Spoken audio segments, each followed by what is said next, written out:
popcorn. We are two niggas spoiling movies. Yeah. Brandon Collins, that's me, and Justin Brown for your movie needs. Media popcorn. Woo! You haven't seen it, well, we're gonna spoil it. Spoil it in your face. That's your warning. So if you get pissed, it's all your fault.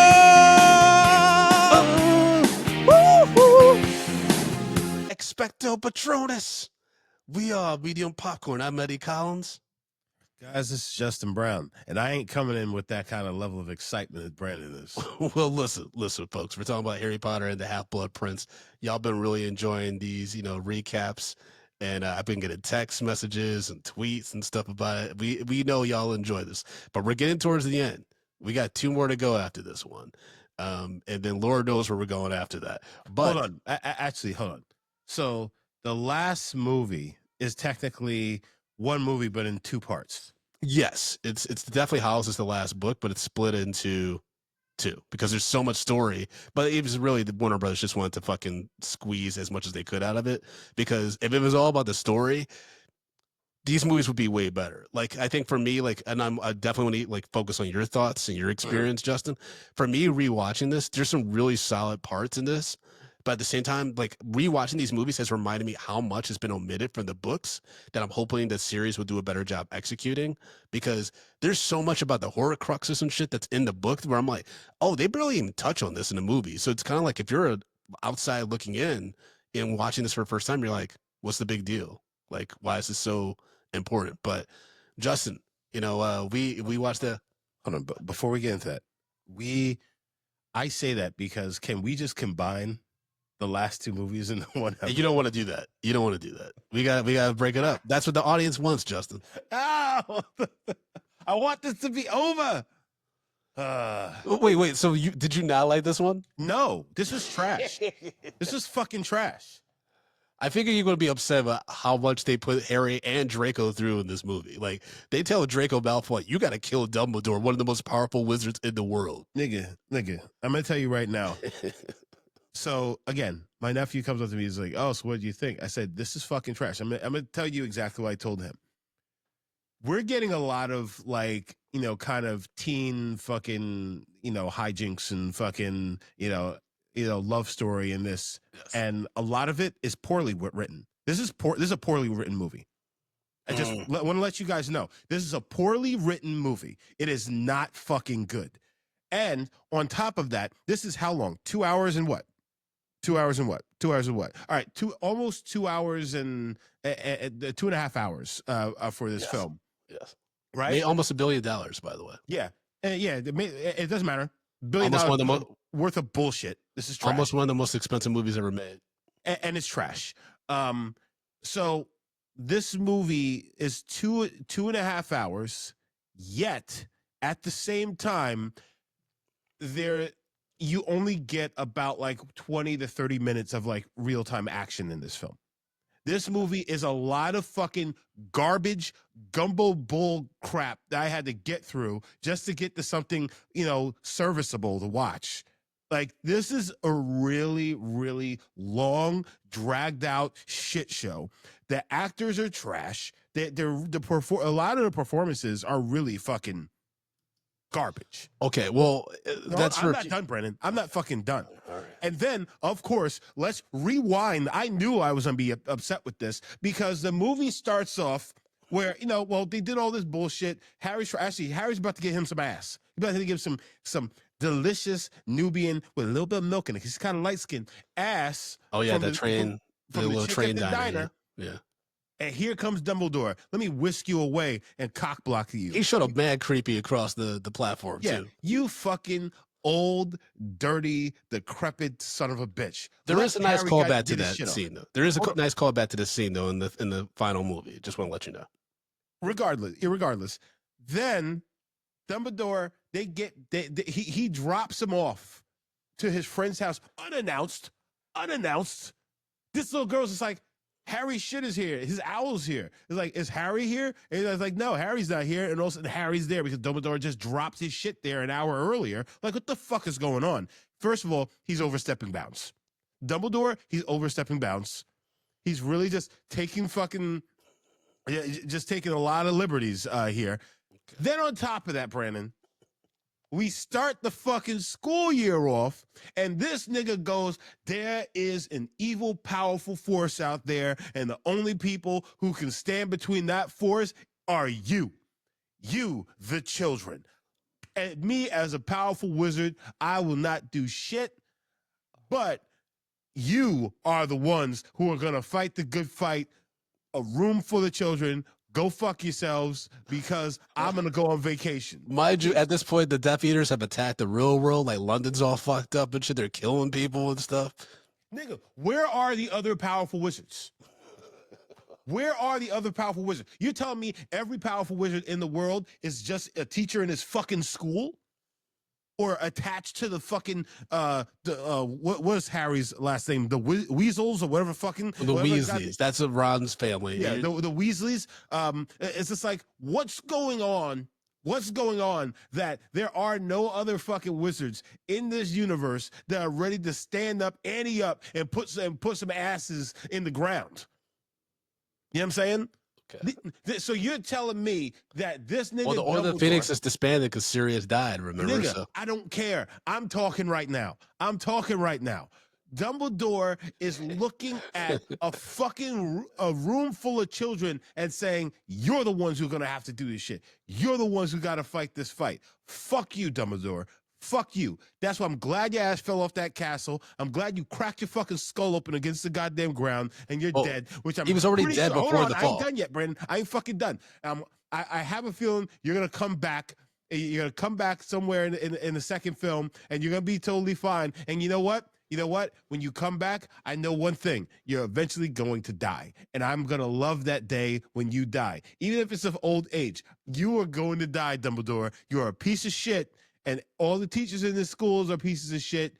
And I need this thing to be over. There you go. That's what I got to say about this. I knew that you were going to be like going in on Dumbledore. I knew that was going to be a big... You're just going to text in front of me. You done. You done with the episode. I don't give a fuck now. Okay, you just go disrespect the audience by just texting away because you don't want to talk about Dumbledore. Listen, I knew that you were going to have issues because Dumbledore displays very egregious behavior in this. Between the whole like, I need you to basically pimp yourself out to this professor that I brought back because he has a secret memory. That's the thing, is like, this movie. Like, I will agree. Like, I think Steve Kloves, who wrote all but the last movie of the Harry Potter scripts, he doesn't do a very good job of consolidating this and explaining this for, like, regular schmegular audiences that haven't read all these books, right? Because it's so convoluted and like the themes are all over the place. Like, the theme is about love, right? Like, especially with Harry and his relationships and like and Ron, and the love potions, that whole thing. Wrap that shit up. But the thing is, that's actually how Voldemort came to be, and they never touch on Voldemort's backstory really, because Voldemort was actually like, his mom was like a crazy witch, and she like used a love potion on his father and like to seduce him and shit, and that's how Voldemort came to be. So that's why when Tom Riddle goes to meet his birth father, they're like, "Who the fuck are you? Like, get the fuck out of here!" And he kills everybody. Like, that's the beginning of the Horcruxes, and so. And it kind of diluted like this whole thing, like where the actor Jim Broadbent, who's Horace Slughorn, who's brought in, he teaches potions, and he's all about like, I knew this wizard, back when they were a student, they loved me and I loved them, like, because he has a thing with Harry's mom. He's like, your mom was one of my favorite students, that she gave me this thing. And he's able to kind of manipulate that to get him to reveal this memory that he's been hiding, which is basically he helped put Voldemort on the path towards creating Horcruxes, which is when you kill somebody and part of your soul splits off into an object or something like that is part of your soul. So basically you become immortal. Yeah. It's like incredibly... The book, I believe, describes as a pretty painful process, both for obviously the victim who gets killed, but also for Voldemort himself. But the movie doesn't touch on any of this stuff. It's just... To add to your argument, it feels like it's throwing so much at you and nothing at the same time. Yeah. And it's very weird. Like, because the most compelling storyline when I was watching this was the whole Snape doing the unbreakable vow with Malfoy's mom, and basically being like, I gotta help this kid with this mission, which we later learn is like Draco Malfoy has been tasked with killing Dumbledore because his father let him Voldemort down in the last movie when they did the attack on the Ministry of Magic. And it's just like, you basically see Draco Malfoy's fucking breaking down, and he and Harry are like getting like they're like beating each other up now. Like it's not even like fun and games, like because he paralyzes Harry on the train, fucking stomps him in the face. Yeah, that was gangster shit. Yeah, and then Harry later on, when they had the confrontation in the bathroom, Harry does this fucking crazy spell that he got from the Half Blood Prince's book, and basically it looks like Draco Malfoy got shot with a shotgun. Like I was like, damn. Yeah, it's pretty gangster. And then fucking Snape comes along. He's just like, get out of here, everybody. He's just like, I'm gonna fix you up, little. Well, nigga. Right. Did you figure out who the Half Blood Prince was? Yeah, it was Snape. But did you figure it out before he revealed himself and stuff? No. Oh, okay, got it. No. Yeah. I don't know how I was supposed to figure that shit out. When you're reading it, it's pretty obvious that's Snape, because you're also learning it when the book. You're learning more about Snape and shit. Like it's. Watching this as someone who read the books, I was like, man, I remember being frustrated watching this movie, and not just because of the poor acting, because the young actress that plays Ginny Weasley is god awful. Yeah. She's really bad, and like fans were saying that from the beginning. Like they were like, she is so bad. Like there's no reason like anyone would be remotely attracted to her. Yeah, she's not just physically, but she has no emotion. She just is blank. Yes, it's weird. Emma Watson, she almost wanted to quit the franchise because she just was feeling like isolated and depressed. Daniel Radcliffe also was feeling depressed. He basically said that this is the movie where like his alcoholism was in full bloom. Like he was basically numb on set all the time. So these kids were going through it. and I'm sure at this point, because they're 6 movies in, they probably have teams that are still relying on them. They have family and friends that are probably relying on that money. There's no dropping the shit. Yeah, it's tough at this point. And then also for the fans, like imagine if one of them, like Emma Watson, Rupert Grint, or Daniel Radcliffe had quit when we have 3 more stories to tell, breaking that continuity, the audiences would have been nuts, dude. I would have been so happy. I would have been so happy that these movies were just cut short and it ended. I'd love it. No, I mean, they recast them. They would definitely recast them. I don't know. Yeah, I mean, they would have had to just to beat it. But like, yeah, I mean, like, yeah, to Yuvia's point in the chat, the studio got death threats because they had to delay the movie. Yeah. And stuff like this is like ramping up. And so it's unfortunate because this franchise means a lot to people, like especially the books and stuff like that. But it never like no one should ever feel threatened for their life about being a creative and just wanting to be an actor in like some fantasy shit. You know what I mean?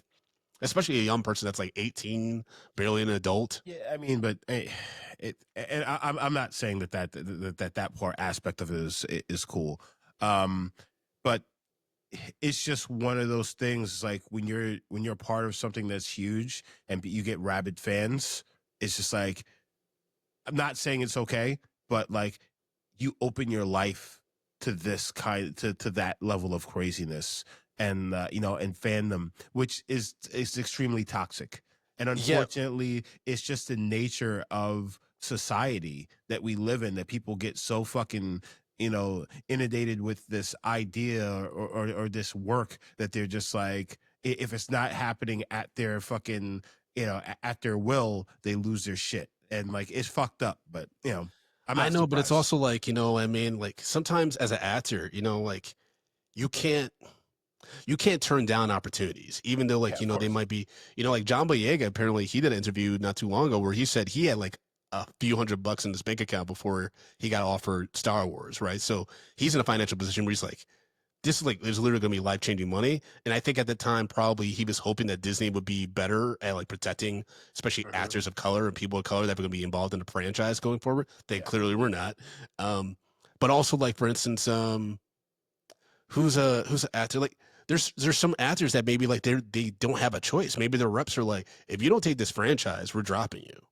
Yeah. I remember on Entourage, didn't Ari threaten to drop Vince because he wouldn't do Aquaman? Yeah. You know what I mean? So that happens too. Like it's, and I don't know. It just sucks because these kids clearly were going through a lot when they were making this movie. It just felt like, and this is also the darkest. It's not the darkest one. I would say the last one's pretty fucking brutal with everybody because it's kind of a bloodbath. The last one. Hmm. But I want to give you a heads up. Part one of the Deathly Hallows is probably my least favorite movie of the whole series. Oh, I imagine it's gonna be So trash. I'm just setting you up. Like it'd be ironic if actually it was your favorite, but yeah, there's a lot of shit that goes down, but like it all takes place in part two, as you can imagine. Um, yeah, this movie was rough because no one's really likable. You know, Ron, it gets like drugged a bunch of times with love potions and shit. He also takes drugs. He thinks he takes the liquid current, liquid luck and shit when he's playing Footage. Quidditch and shit. There's just a lot of different storylines that never quite gel together. And then you Well, have Harry being taken away to go to fucking Voldemort's isolated water cave, where basically Dumbledore forces him to feed him poison so they can get this Horcrux.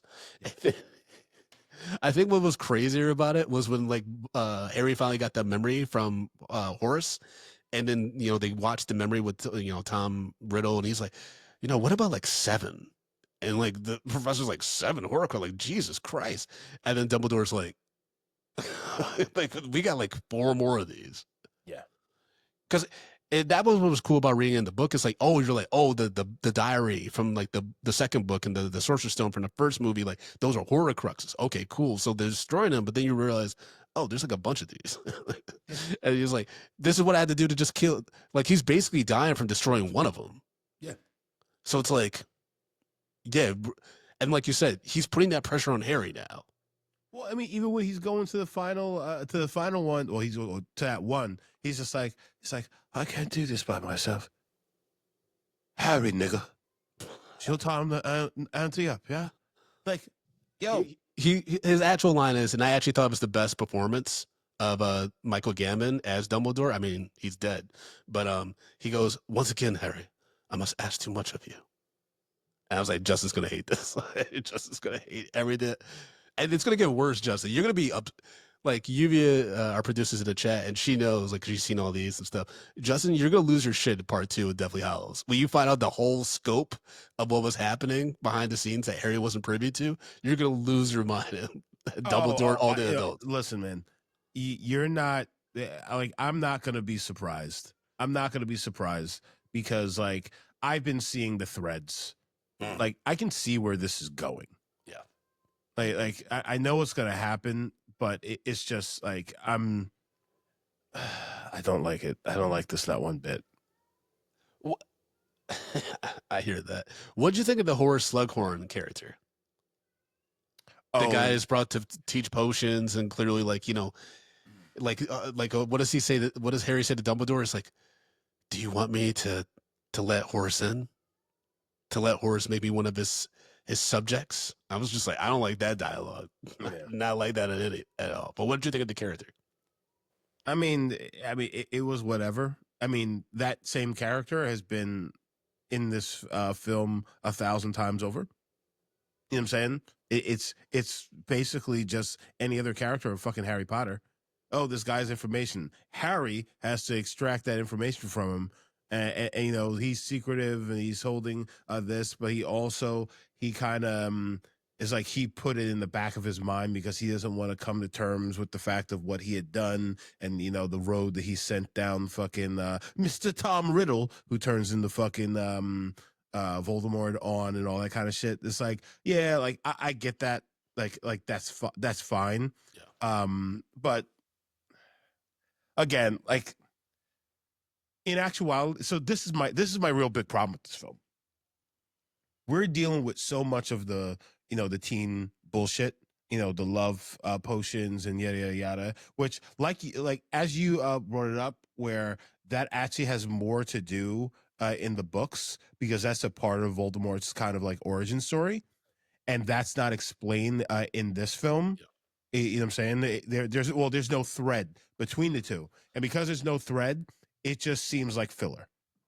So I mean, all right, if you watch anime, me, big Dragon Ball Z guy, in between all of, like the big fights, the big, the big conflict going on, they'll have filler episodes. In the filler episode, it's just like some bullshit fucking side story, doesn't mean shit, supposed to be funny, the comedy's not that great, whatever. That's what this movie felt like. It felt like mostly filler, when they could have cut this shit down to being like maybe 45 fucking minutes.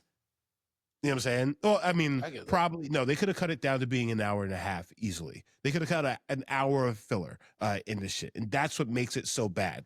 I hear that. On top of that, so like if you're, so the Horcrux is so important. This what was that? The dude that you that you just mentioned. What's Horace Longhorn? Yeah. But Slughorn. Yeah. So that dude, put him. Let's explore more of that character in his story. Let's go deeper into that, as opposed to fucking, giving us, the worst episodes of Friday Night Lights. You know what I'm saying? Like what? Like that. By the way, there are no bad episodes of Friday Night Lights. How dare you? Huh? No, the worst episodes. These are the ones that actually didn't actually make it. These are bad scripts that people are just like, we can't film this, and it was thrown. It's the bottom of somebody's trash can. That's the problem that I have with this film, and actually with this series, is that they're trying to fucking, just push in this fucking, these teenager stories or love stories and shit like that, when you have a bigger, larger fucking looming element to this that you could focus on, that could be cool. That would also make this like something that's watchable for a nigga like me. But they just keep on giving us dumb shit about these fucking kids that doesn't mean shit to the main story. It's not connected. And I'm just like, why am I watching this? What the fuck is up with these kids? Why is everybody fucking obsessed with fucking Ron? This fucking weird looking ginger with a goddamn mop top. Is he Bruce Lee, or is he fucking, or is he fucking the nigga from Happy Days? I don't know why I can't fucking.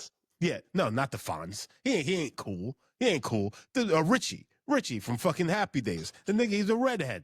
So it's just like, and it's like Ron is also not necessarily attractive. So it's like, these bitches ain't checking for this kid. Nobody's checking for this fucking kid. I mean, the one woman she was distraught when Ron broke up with her. Yeah, and she looked fucking nuts. Yeah, she did look crazy. Absolutely fucking nuts. Then you have Harry is like, we're gonna go to the dance. Well, and then Hermione, she's just like, I'm going to ask this guy because it's gonna make Ron jealous. Ron's not gonna like it, right? So because Ron's feeling himself because he played some game of Quidditch, great, which I knew that was happening, that Harry didn't actually put the fucking the liquid luck in his shit. So he's actually, it's just, he gained the courage. The confidence, the confidence, but just because he thinks he has it. Like, saw that shit a mile away. I was fine with that. But then for him to go on this fucking wild fucking tangent, it's like, I'm the hottest nigga in the school. Everybody's gonna treat me like such. I was just like, you realize what you look like, right? You realize you ain't that fucking dude. If it's supposed to be his hold on. I ain't done yet. If you were Robert Pattinson's nigga from the other movies, I'd be like, all right, you got it, nigga. You got it. And then you get this win like that. Yeah, you truly feeling yourself. I get it. I understand. But you still look like you do in this film. And all of these girls fawning over him, very unbelievable. Then on top of that, Brandon, Harry, he's just like, Harry's just like, oh, all right, then I'll bring somebody to the dance, whatever. And then Hermione's just like, yeah, don't bring that girl who obviously wants to fuck you because she thinks you are who you are. I'm like, nigga, that's exactly who Harry would take to the fucking dance. He would fuck bring the prettiest chick, and he would stick his little wand in her, because that's what high school kids fucking do. And his dumb fucking friend is not going to sway him from the powers of his dick. And then he goes and he brings in the weird bitch who's dressed like the fucking Tin Man. I don't remember that chick's name, but like she's just like, I've never been to this part of the castle before. Like, what is going on? You're talking about Luna Lovegood. Like she's nuts. She's fucking nuts, Brandon. So why did he invite this fucking dingbat chick? And then she like, okay. That's the thing that bothers me. It's just like this. There's so much bad writing in this. Also, Harry would be cocky as fuck. Yeah, that's like that was supposed to kind of be him like in the last book. Like he's supposed to be like teenage angst and like kind of an asshole and stuff like that.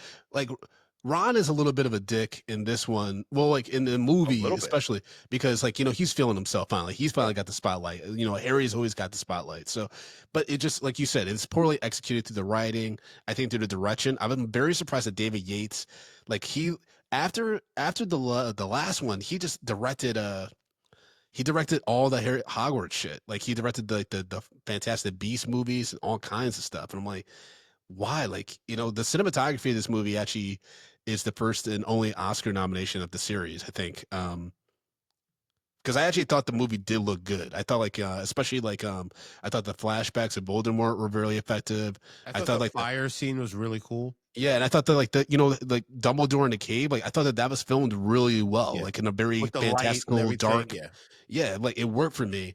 And I did like Dumbledore's death scene. I liked him trying to talk down Malfoy and be like, I knew a kid that made all the bad decisions, and you don't have to continue being that kid. And Malfoy's like, they're gonna kill me. Like Voldemort's gonna kill me. Like I have to do this shit. And Snape comes in, and Snape kills him. Yeah. And I like, because Alan Rickman can do so much with just this look, just like a glance. Of course he can. What was that? That didn't come out right. I'm a little sick, so it's like we could tell we could tell that post nasal drip at one point made you sound like a goblin. you're like not for Harry. But I mean, I will say, like as a fan of the series in general, I never got Hermione and Ron. Like I eventually just accepted it, but like even in the books, it never fully like rang true to me. It always made sense for Hermione and Harry to get together. Yeah, always made sense. Yeah. It just never, like when Ron and Hermione started like getting together, I'm like, this feels incredibly forced. The same way that Ginny and Harry feels incredibly forced, it's even more so in the movies because the actress that plays Ginny is so fucking bad. Yeah. It's like they have no chemistry. They have the chemistry of a blank white piece of paper. You know what I mean? It's terrible. So there's definitely a lot of things that frustrated me watching this as a Harry Potter fan because I'm like, man, this is just not good representation. At the time, it's all we had.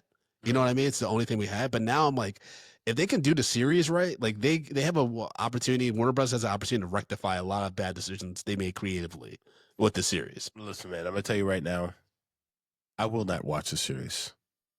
Like this movie, these movies have turned me off to everything Harry Potter. And again, this is the 6th movie, and I've only really liked one of them. They're 1 for 5, Brandon. They're 1 for 5. Why would I then invest any time? Why would I invest any time into a series with this? These are not good movies. And like I was talking to my nephew, I was like, I get why you like this because you were young and you didn't know any better. But Brandon, what's your excuse? Because you were just wrapped up in the books. So you just accepted a lot of the trash in here?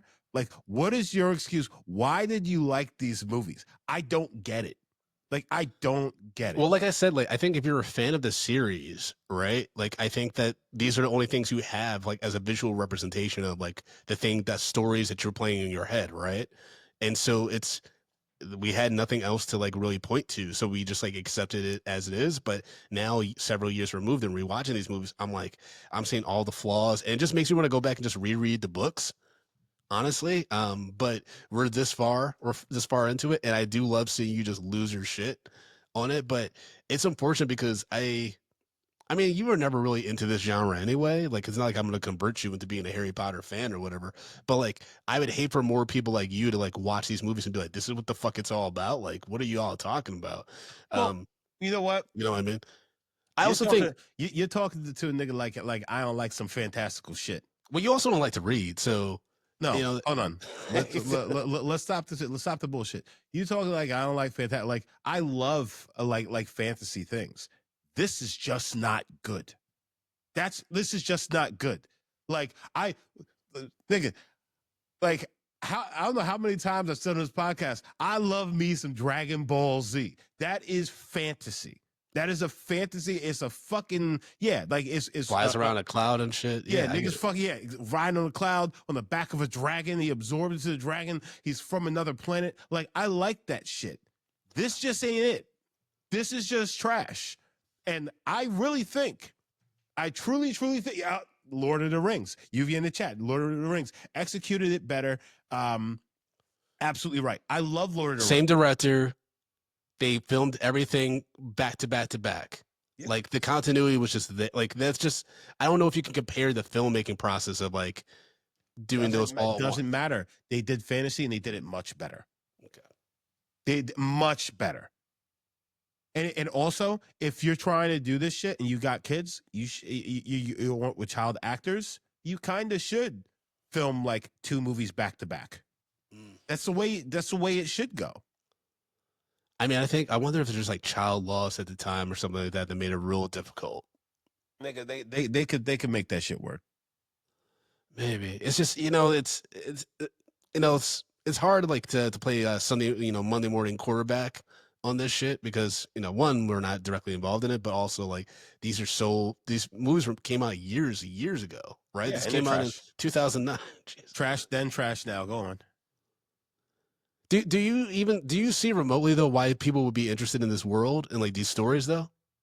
Not after watching this.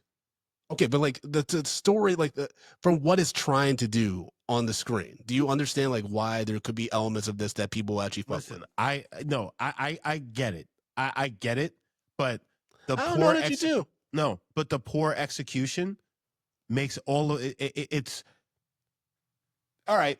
But I don't know why I'm explaining to you this in a sports term because I know you're not going to fucking get it. But for the people out there who know sports, The Cavaliers. Okay. Brandon, I'm gonna need you to shut the fuck up. The Houston Rockets. So this is like, okay, I've gone out and I've built the perfect team. The perfect team. Let's fucking LeBron when he moved over to the fucking Miami Heat, right? Okay. All right. That first year, they were supposed to win. You set this thing up for them to supposed to win, and then they go out there and they lose and they don't get it done. That's what this is. They had all of these books all set up that's setting them up for a win, and then upon the execution, something goes wrong, and then they somehow just limp to the fucking finish. That's in sports terms, that's what this is. This is a fucking champion. This is a manufactured championship team that ends up not fucking sticking the landing. Okay. And that's why it's so fucking frustrating. Because like people are like, oh yeah, like it's so great, whatever. I'm like, all right. So then I buy in, and I'm just like, this is your champion. This is your king. This Harry Potter motherfucker's your king. And that's why it's so upsetting to me. Okay, and you've been fucking jacking fucking Harry Potter off for years to me. Talk about, oh, this shit is the greatest. Oh my God, Harry Potter, Justin. You're gonna love it. It's like, yo, you don't watch Harry Potter. That means you ain't shit. And then also I watch it. I'm just like, oh no, Brandon, you ain't shit. You ain't shit for watching this and liking this, digesting this garbage, and you can't see it for what it is, which is absolute trash. Go on. I mean, I'm not gonna defend the movie wholeheartedly, but like I do think that it takes a lot to have the longevity that this movie series did have, because there's a world where like the first movie or the second movie were so disastrous and bombed so heavily that they just stopped making the movies, right? Yep. And the thing is, they were. I wonder if like they knew the full story, like if Warner Brothers. I'm sure they like had to be pitched the whole series at some point when they made the deal with the author and stuff to kind of know where it's going. Like as opposed to I think Game of Thrones, where they were just like, "Can you tell us where it's going?" And like George R. R. Martin's like, "I think this is what's going to happen, but who knows? I'm just going to go over here and fuck these fans and smoke a pipe." Because that's what he does now. He doesn't write these books. They still wait on two of these books still. The fans. Um, but I like I said, watching it back again, it is frustrating because I'm reminded of some of the things that I was frustrated when I first watched it. And I think again, I was just such a big fan that I was willing to excuse a lot of stuff. And now like being deeper into criticism, learning actually how like you put together a script and how these stories work on set and things. There's just so many misfires, I think, on the set. I think the actors, just like the kid actors, they probably were just tired, man. They were probably like tired. They were probably like, I can't wait to do the last one, like it's finally over. I think the writing just wasn't the writing either a lot got cut from the script and the final product maybe to like make it palatable, like to be 2.5 hours or something like that, or they just did surface level touches on several subplots and things that were important to integral to the story, right? Because again, the Horcruxes are such a big story element at this point in the story for it to only be. I forgot how little it's touched on in this movie. I was like, wait, that's it? Like they barely even explain what they are. Yeah, I mean, Between I the got it. flashback and then Dumbledore kind of showing examples, but in the book, it's way more detailed, and that's what made it so cool. That's like what made it such a cool element because you're like when you're reading the sixth book, dude. Like between me visually seeing the fifth movie, right, with Voldemort, with the fucking how powerful he was, and then this book came out right after that, I believe, if not right before the release. And I remember like between the movie and reading this book, I'm like, Harry's gonna die. Like, there's no way he doesn't die Mm. because Voldemort just like think about like you're fighting an opponent, but they already have like backup versions of them ready to go because they're basically immortal. Yeah. And you don't even know, like, because Voldemort, I think at this point, like this is even explained in the movie. Voldemort is unaware that Harry knows about the Horcruxes. He doesn't find out to the next one, right? Right, and so it's like they don't even talk about how like, hey, Harry, this actually meant to give us that home field advantage because we know something that Voldemort thinks we don't know. Mm. And they don't explain that at all because in reality that's why he had to get the flashback from Horace to be able to clarify this is what Voldemort's doing because I think Dumbledore had an inkling, but like he actually needed confirmation that this is what Voldemort's doing so they could figure out how to defeat him, and none of that is given through all the fucking mini scenes of exposition and these storylines about love and sacrifice and all this stuff, and it's very frustrating when I'm watching this and I'm like, yeah, like I knew immediately. I was like, Justin's not gonna like this. Justin's not gonna like that. Justin's gonna be, he's gonna be like, that's trash. Like, and it just is painful. It's almost painful. Yeah. To You hear rewatch. me come here and fucking just rip apart this thing that you grew up enjoying. I mean, at this point, I'm like a teenager going into my adult years and stuff. But this was around the period of 2007 where I've started to get let down by the stuff I loved, like whether it was these movies. I mean, Harry Potter and Deathly Hallows Part Two. I think there's some really really good scenes, like some of the best scenes in the whole series in that movie. But like this is also around the time that Lost was wrapping up, and I was just like, I love that show. And then like the last season, I'm like, what the fuck is happening? Like, So I think this is me like kind of coming to realization that my art that I love, the art that I love and I'm a fan of, can So sometimes let you down. when did Harry Potter? When did the last one come out? Like 2009 ish, maybe. Oh no, this came out in 2009, so we're talking what 2010 was the next one, Okay. and then 2011 was the final one. Okay, so this is actually just as Harry Potter is starting to, wrap up. Is actually when we met in real life. Yeah. No wonder you were just a little bit lost and sad, Brandon, because you were losing your Harry Potter.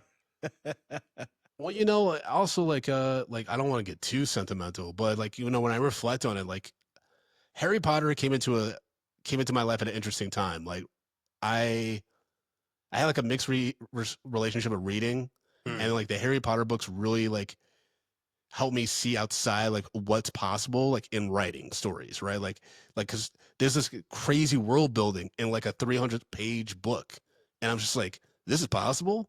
And I think it just like helped restart my love of writing and creativity, like because there was a moment where like it kind of got tampered down, especially in middle school, because I was trying to do theater and all this stuff, and I was just constantly being beat down by these bitter white parents and shit. It was like very weird. And so I think for me that's the reason why I'm so sentimental about this stuff, because it did come into a time in my life when, I needed, some kind of distraction You from need a little bit of magic. a little bit. Yeah. I wanted to believe in magic, man. I mean, I Maybe you have should have that. went to Ronald McDonald's house. That's No, no, because you know what it was in Michigan. Yo, like I kept hearing like the news kept playing especially Detroit. It's remember, folks, it's back in like the '90s, late '90s, early 2000s. So many news stories about niggas dressed up as Barney getting beat up in Detroit, and niggas dressed up as Ronald McDonald getting beat up at the McDonald's. Like, there's a lot of the sort of childhood mascots and shit in Detroit. Mind you, I live in Ann Arbor, so I don't know why it worried me so much, but I was just like, I ain't trying to see the clown get beat I don't up. want that smoke. Yeah. But yeah, like it was just, I mean, I still enjoy going to like Universal Studios and seeing that Harry Potter shit and stuff. But I do think it is time for us to revisit this and like and for there to be a little bit more like for them to actually explore some of these storylines and do like the stories real justice. I think the only issue is the casting is going to be way more diverse. And for me, that's just going to like, we talked about earlier about the actors that get involved in these franchises, right? Like, so Snape is going to be played by a Black British actor now. And you already know the fucking shitstorm that's caused on social media, right? Yeah. And so it's like, D.I. Potter. it's like, what? It's fantasy shit. Like, and that's what like that's what makes prequels in these series so weird. Like the Fantastic Beasts stories, they have actors like Zoe Kravitz and Jessica Williams. Like it's more diverse than the movies we're getting here. And so I'm like, so why are the earlier movies supposed to be more diverse than the present time shit? Yeah, where did all the niggas go? Was there a genocide? Like what happened? Exactly. Where have all the niggas gone? Like at least Star Wars does a good job talking about that, because like in the prequel of Star Wars, you're like Mace Windu and a bunch of brown motherfuckers, and then they all get killed in the third one, and you're like, oh, okay, now it makes Gotcha. All the Jedis are dead. Cool, makes sense. Fair. Yeah. Which I mean, folks, if you want to get an idea of where we're at now in society, just watch Revenge of the Sith. That'll tell you a lot. There's a lot of parallels, man, between now and that series. You're never wrong. Yeah, but we did Lluvia, our producer, did find some letterbox reviews that she thought we should read on this episode. The first one is from Sierra, who wrote, "Why does every Malfoy scene in this look like an Evanescence music video? I'm wheezing." 3.5 out of 5 stars. Wake me up inside. Save me. We did do the Ben Affleck Daredevil, right? Yes, we did. Yes, we did. Yeah, because we kept singing that song. How do you see? Dude, I remember seeing that movie, the premiere, like not the premiere, but I saw it at the Chinese theater in LA because we were out, like, I think we were looking at colleges. And I remember that song kicked in. And I remember being like, teenage Brandon, like Jennifer Garner in those leather pants. And I was like, yeah, this movie's cooking. It's a terrible movie, but I remember that, just seeing that for the first time, like, yeah, it's got some. You, our producer in the chat, though, real quick, she said they found Spider-Man. They finally started getting diverse in the latest one, and they finally started doing that franchise justice in the third try. Yeah, I mean, like, that was what was so great about Homecoming, like with Zendaya and like the other black actress that, like, Peter Parker was initially had the crush on. That was Michael Keaton's daughter. Because I'm like, yeah, he's a kid that's grown up in Queens. Like, he's gonna like more than just a white girl. Like, yeah, you are not just seeing white people in fucking Queens. Sorry, ain't gonna happen. And for anybody says actually the white people are DEI. Yeah. Being in Queens. That was what's so great. Like, as much as I love, like, Kirsten Dunst, Tobey Maguire, and James Franco, and even Andrew Garfield's, stories to an extent, right? I was just like, he's not gonna be surrounded by white people. Like, it's New York City, and he lives in Queens. Yeah. That's a big part of Peter Parker's story. So that's why Ned being like Asian American was great, like, or Pacific Asian American. That was great. Zendaya being like biracial. I'm like, that's how it should be. Like, when my kids are going to school here in Queens, they're not gonna be surrounded by white people. If they are, then things have changed. Like, where do they live? Bayside, Queens. Yeah. Well, I think No, and still there's a ton of there's a huge Asian population. yeah. So yeah, like you'd have to be in like Far Rockaway, but also there are niggas in Far Rock. So like, there's a lot. There's a lot, man. So sorry guys, there's no way you're gonna make this thing work. Nope. Another letterbox review our producers Lluvia found is from Zara with a bunch of alien emojis, which is kind of crazy. Why must J.K. Rowling kill the gays? 2. It had to be the canon one. 4.5 out of 5 stars. Because Dumbledore actually, she said later in the interview that he's gay. But again, to my frustration, this is kind of hinted at in the next movie, or the next book. Because they talk about the Deathly Hallows, which I will get your prediction in a few.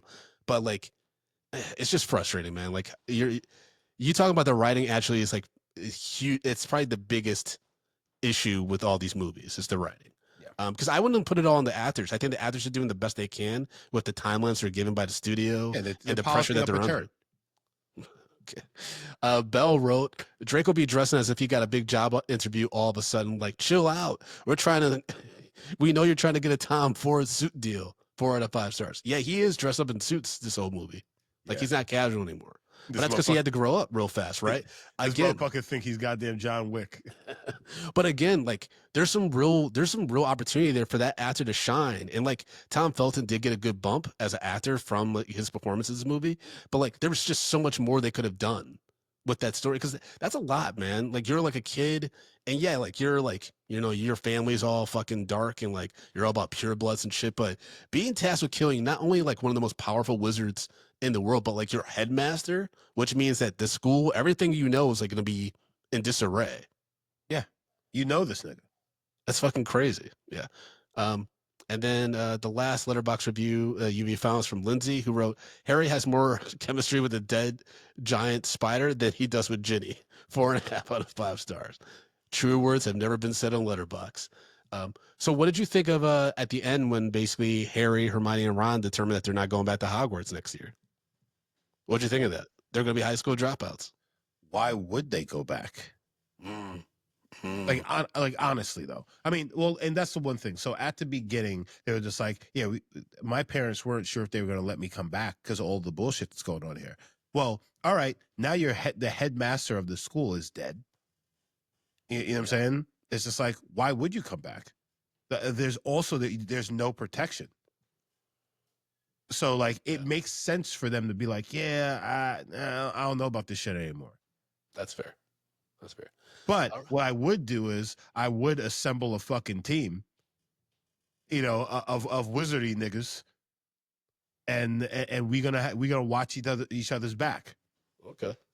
And I'm gonna have one nigga with a bunch of gold around his neck. He's gonna be he'd be a magic nigga, Mr. T. Okay. Yeah, you're right. I mean, but to your question earlier about like where all the powerful magic wizard niggas and stuff, they're all mad old, man. It's like where we're at now. Like everyone's too fucking old. Maggie Smith was going through radiation therapy for breast cancer when she was making this movie. That's why she looks so frail. No, wait, no. All these old professors can't. Brandon, no, Brandon. So so all of these people went through. There's so many kids who went through this school, right? In between Harry's parents getting killed and Harry Potter getting there. You're telling me there's no wizards out there that are going to stand and deliver? Nobody. Everybody just went about their own fucking lives and just said, it's like, yeah, I'm not getting involved. That's the bullshit. And Dumbledore, like, dying, that should bring niggas out of the woodwork. From yesteryear, who went to that school, who all know who the fuck Dumbledore is, and be like, nah, yo, we gonna have, we have to ante up on fucking this nigga right now. You took out Dumbledore. Like that would bring the boys out. But where the fuck are they? Got to bring the boys to the yard. You need Khalees. You got to bring the boys out, huh? You gotta bring the boy. Alan Rickman joked that Dumbledore's fall reminded him of him in Die Hard when he died, falling like that. It did feel A very little much bit, yes, it did. Was it close up on his face? So, Justin, before we get to our official rating, the next movie in the series is called Harry Potter and the Deathly Hallows, Part 1.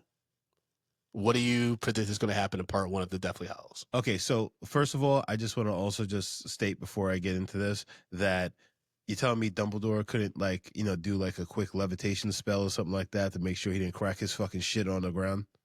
Well, no, he did the death curse. He was dead before he hit the ground. He was dead when he fell over. When he does Abracadabra, that's a death curse. Oh, okay. Yeah, Snape killed him. Either way,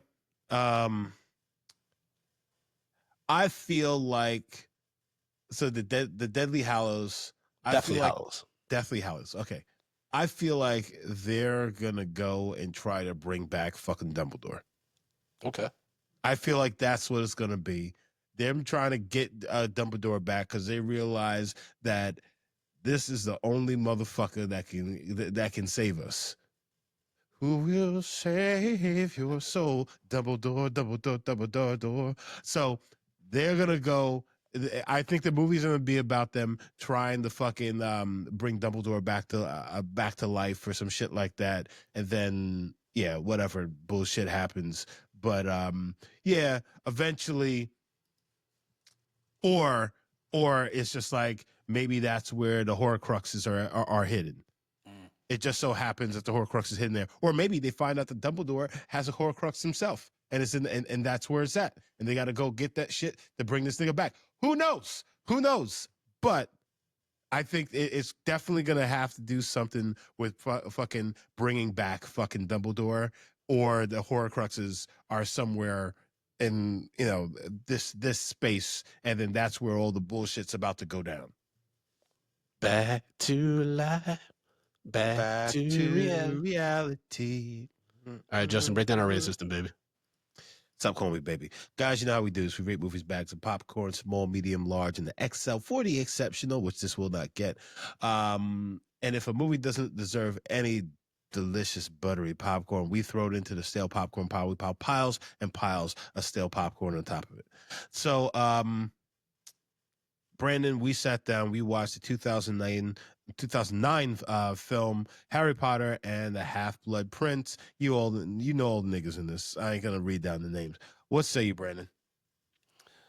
Yeah, so this gets a medium. It's not as bad as some of the earlier Harry Potter movies, but there was enough here that kept me engaged. Like I didn't pause it like I did like with the fourth movie or the first one. So like I just watched it all the way through, and there was definitely parts where I was like, they could have cut this or this could have been done better. Like especially with the love stories and just the casting of Jenny Weasley is such a misfire. Like and we suffer for it for the next two movies.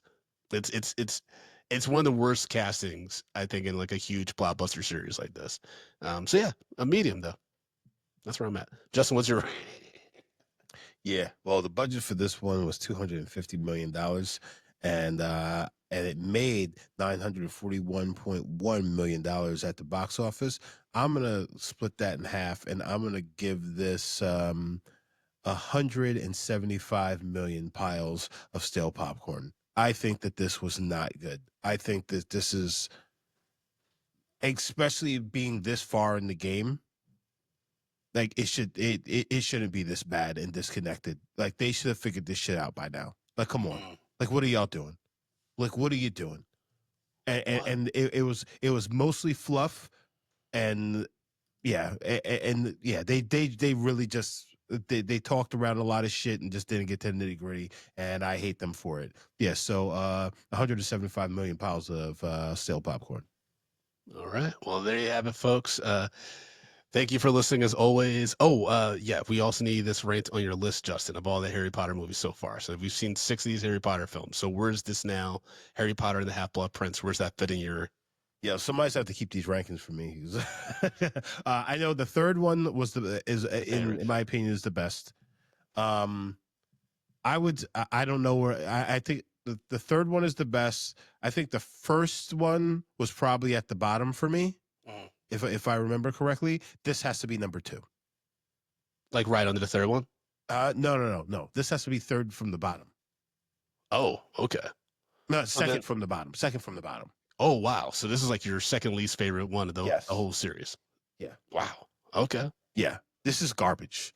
All right. Like we finished it, and Kane immediately asked me, my nephew Kane, he immediately asked me, he's like, "Oh, so what do you think?"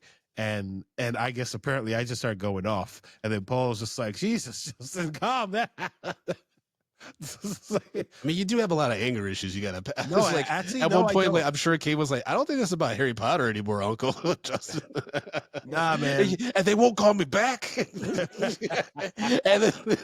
LinkedIn lies. You're like, what? I thought you just talking about a wand. Yeah, this is just not. It's just not good. It's not good. Well, yeah. I would not. If my kids got into Harry Potter, I would tell them you have to watch this shit in another room. Yeah. Did you? Yubi's asking, did you like Order of Phoenix over A Goblet of Fire or the other way? Order of Phoenix was the last one we just watched, number 5. Trying to think of what happened in that one. He doesn't even remember Lluvia. He's like, I don't know. You're like June from How Did This Where Get was the Made? Goblet of Fire? Goblet of Fire is when Robert Pattinson pops up and he dies. I think that one was like the second one for me. Okay, so it's like Prisoner of Azkaban, Goblet of Fire, then Order of Phoenix. Got it. Yeah. Okay. All right. All right. Well, folks, that's the continuation of our Harry Potter series. Hope you all have enjoyed the 6th entry of this series. We got 2 more to go. 2 more to go. As always, you can follow the show at Medium P Podcast on all social media platforms. Be sure to go to youtube.com/Medium P Podcast. Press that subscribe button so you get a little about all future reviews and celebrity interviews we have on that channel. MediumPopcorn.com for all your Medium Popcorn needs. And please consider signing up for Patreon at patreon.com/Medium Popcorn. We have $2 to $15 tiers. It all helps the show because we are a Patreon supported show. We don't get paid from any other outlets. So please consider signing up and supporting the show at patreon.com/Medium Popcorn. You can also follow me at Frodo_Blackens on Instagram and Threads. That's basically the most social media platforms I'm at. FrodoBlackens.com for show dates and all that good stuff. Drunk Black History, one-man show, some other fun stuff coming up in the fall. So FrodoBlackens.com. And just not computer follow you, baby. Stop calling me baby. You think you can slip that one in, you little piece of shit. Guys, you can follow me at J Brown. So graphic. Social media platform. That's where I'm living, baby. What? I just said so grab. I just hear you say, hold up, baby. Mm-hmm. You want to say your username one more time for people to? J Brown did it on all the social media platforms. I said, what did you say the other time when you didn't say J Brown did it? You said J Brown. Like, fuck, I forgot what you said. Dude it or some shit like that. This is a wild shit. J Brown done it. Folks, also leave us a voicemail at 347-464-8214. It's been a while since we got one. Again, it's 347-464-8214. The number's also in our show notes. Or leave a 5-star review on your favorite podcast application. We just need a little bit more engagement from y'all. It's been a little quiet out here. You know, I would love to hear somebody call in who's a big Harry Potter fan and tell me why I'm wrong. Ooh, that'd be great. Yeah, do that, folks. Tell me why I'm wrong. 347-464-8214. Call and tell Justin why he's wrong. Yeah, because you know what? Because Brandon, I've already turned this nigga. I think I'm too close. Yeah. I need to hear from somebody who haven't turned yet. Tell me why I'm wrong so I can turn you too. All right. That sounds so weird. I'm going to turn your ass out. All right, folks. We'll talk to y'all soon. All right, y'all. Peace. Peace.